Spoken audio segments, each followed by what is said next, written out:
Hi, I'm Robert Osborne.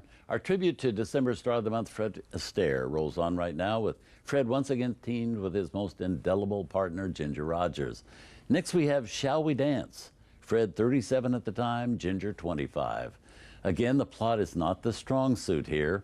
Fred this time is a ballet dancer and falls hook, line, and sinker for Ginger, who's a musical comedy star. But initially, as in most of their films, she doesn't want to have anything to do with him. Then the music starts and everything changes. This was the 7th film Fred and Ginger made together, both at the top of the popularity charts at the time. Not so, however, the film's composer George Gershwin. At the time he was hired to write the songs for this movie, he'd just done a string of Broadway shows which had all gone belly up. And many were saying that his work was too highbrow to appeal to average audiences. Because of that, Gershwin was paid considerably less to write all the songs for this movie than Irving Berlin and Jerome Kern had been paid to write songs for recent movies they'd done with Astaire and Rogers. And amazingly, the songs Gershwin did write for this movie didn't catch on immediately.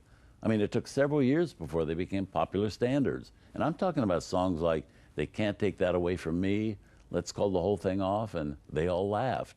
And it's sad because by the time they did become standards, George Gershwin is no longer around. He died the same year this movie was released, 1937, and he was only 38 at the time. But even if the Gershwin songs weren't causing a stampede at the time, this movie was popular with Fred and Ginger fans, and today remains a great pleasure to watch. From RKO, here's Fred and Ginger, joined by two funny indispensables among character actors, Edward Everett Horton and Eric Blore. A delightful film directed by Mark Sandrich, Shall We Dance?